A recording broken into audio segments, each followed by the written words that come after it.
Hello, Madam People, mabuhay! We are new babies! We are new babies! Hello, Madam People, mabuhay! We are new babies! We are new babies! Good day, everyone! I am John Bruno Samson. I am Rosal Felipe. I am Aiza Rizal. I am Alexa Marie Pibon Silang. I am Karin Labora. I'm John Cristo Sioton. I am Gary Gando Consulti. And We are the Beans Babies.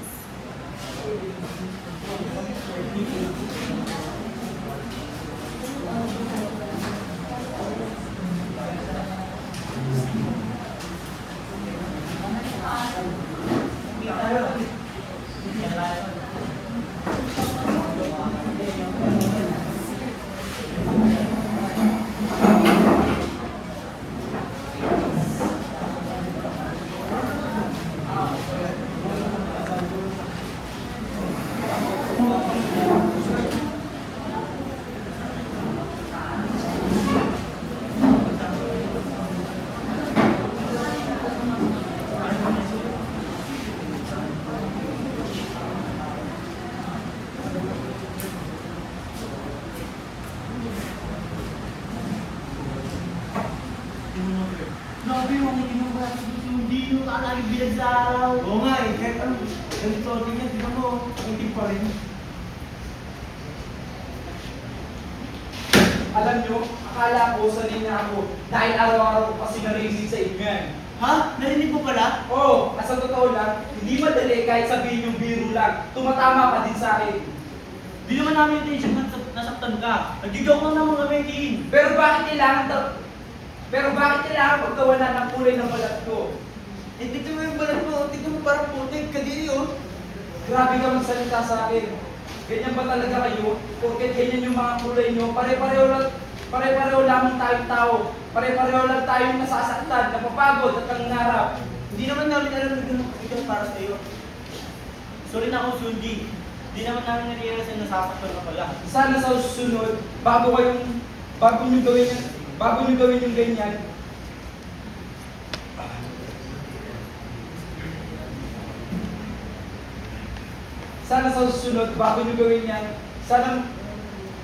sana maramdaman nyo kapag kayo nasa kalagayan ko. Hindi kami. Hindi pala lahat ng joke. Sorry na, Sundi. Ngayon lang namin na-realize. Ayos lang, ganun talaga ang buhay. Hindi natin masasabi na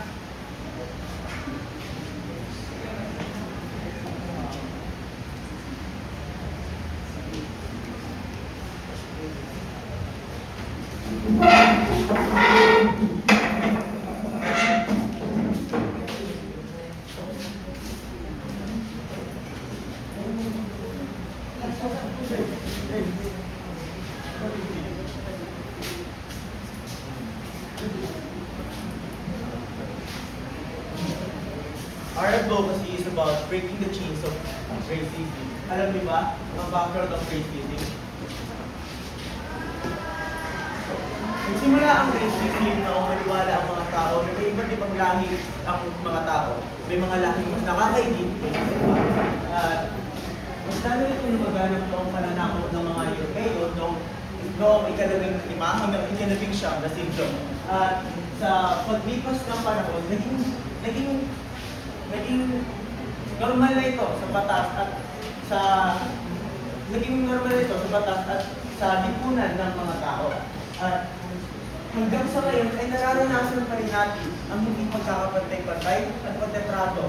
Dahil noong panahon ng mga Europeo ay binigyang katwiran ng pangungutya, pangalit pusda, at magsasamantala para sa mga tao. Kaya hanggang sa ngayon ay hindi natin makamit ang pagkakapantay-pantay ng bawat isa.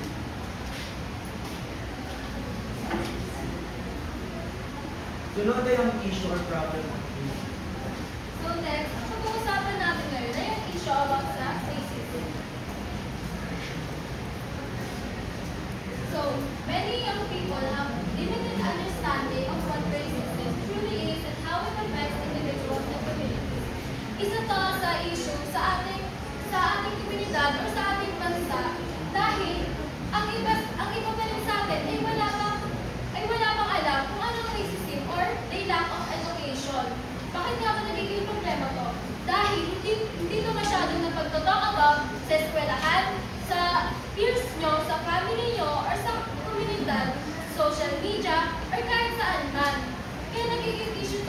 Dahil hindi natin gustong i-alam or hindi natin gustong i-search kung ano ba talaga ang meaning nito. Kung ganito ba ako, ano nangyayari, bakit to issue? Kaya isang dito na nagiging problema natin. And then next is judging people based on physical appearance, skin color, accent, or cultural background. Eto, so sa racism daw, is na-judge ang isang person dahil lang sa mukha nila, sa appearance nila. Bakit sila na-judge? Kasi iba yung kulay nila sa atin, iba yung mukha nila sa atin, hindi sila tulad natin.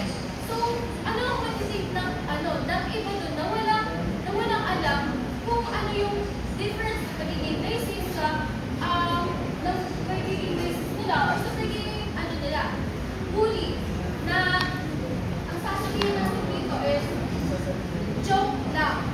Sa eskwelahan or kahit saan man, basta naging bad influence sa mga kasama mo, ma-adapt mo yung behavioral nila na maging bully.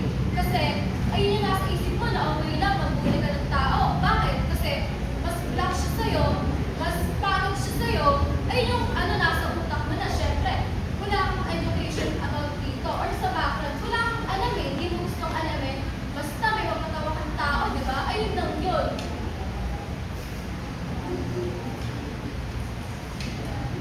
Then next is these behaviors can lead to unfair treatment, exclusion, bullying, and poor social relationships among students. Bakit nga ba nangyayari to? Bakit nga ba nangyayari to? Kahit dito sa atin, sa eskwelahan. Well, nangyayari to kasi normalized na yung behavior na ganito. Okay lang na may mabuhuli ka. Kasi iba naman siya sa inyo, di ba siya kaibigan eh. Ayaw niyo naman siya gustong kaibiganin, di ba? Nangyayari to kasi ayaw niya siyang isama, ayaw niya siyang kilalanin. Kasi naiiba sila sa inyo.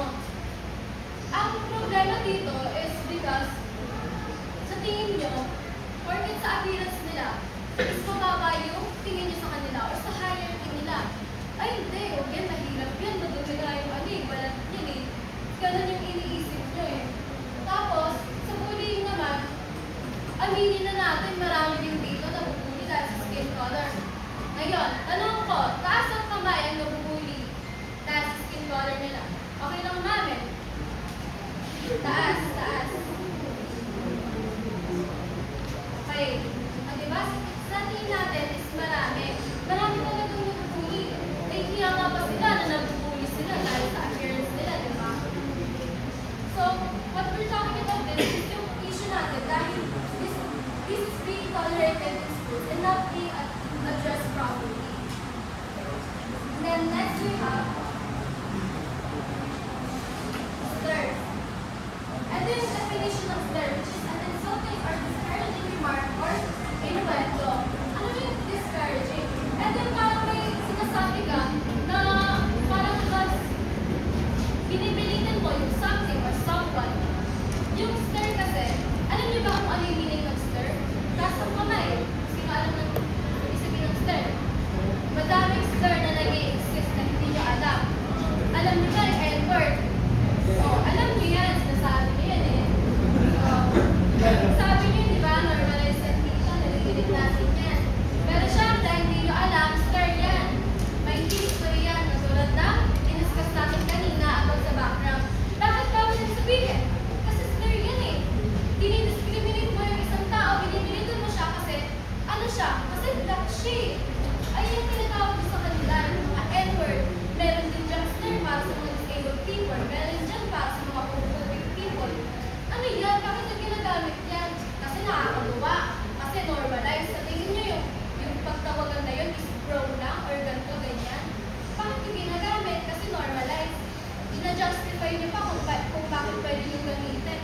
We're Filipinos, we're brown people, Filipinos. We're not black people, so don't normalize that behavior.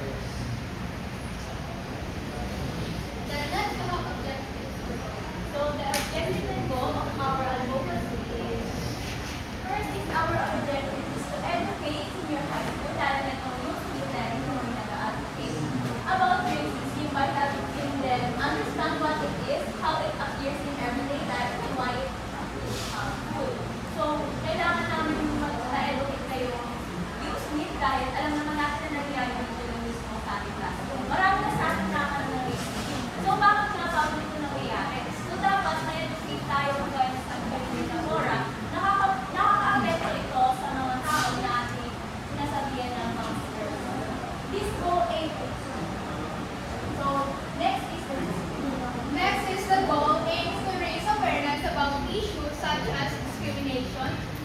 physical appearance, action, and stereotypes. Ang layunin ng advocacy-yang ito ay hugugin ang kaalaman ng mga kabataan at ibang tao na huwag i-normalize ang ganitong gawain. Dapat nating malaman na nakaka-apekto ito sa isang tao, ang mga sinasabi natin sa isang tao o action na ginagawa natin sa kanila ay may big impact sa kanila. Ang layunin ng advocacy-yang ito ay mag-raise ng awareness sa mga kabataan na hindi ito tamang gawain. Dapat nating alamin kung ano ang epekto nito sa ating lipunan. Dapat natin itrato ang lahat ng pantay-pantay kahit ano man ang itsura nito o ang kanyang kulay. Napulot ako sa aming presentasyon, nais ko lamang magdiwang ng isang paalala na ang racism o rasismo ay nakaka-apekto sa lahat. Ito ay nakakasakit ng tao at pinaparamdam nito na siya ay walang halaga, hindi katanggap-tanggap at nag-iisa. Ang diskriminasyon ng dahil sa lahi o kulay ng balat ay hindi lamang nakaka-apekto sa isang tao, kundi maging rin sa buong komunidad. Kaya nais ko lamang sabihin sa inyo na tratuhin natin ang bawat isa sa atin na may paggalang, pagpapantay-pantay at kabaitan, kahit ano pa man ang kanilang itsura o kahit ano pa man sila. At maging bukas tayo sa bawat isa, maging bukas ang ating mga isipan, at mag-isip muna bago magsalita. Nang sa gayon ay hindi tayo magsakit ng ating kapwa. Kaya lagi nating tatandaan, pantay-pantay tayo,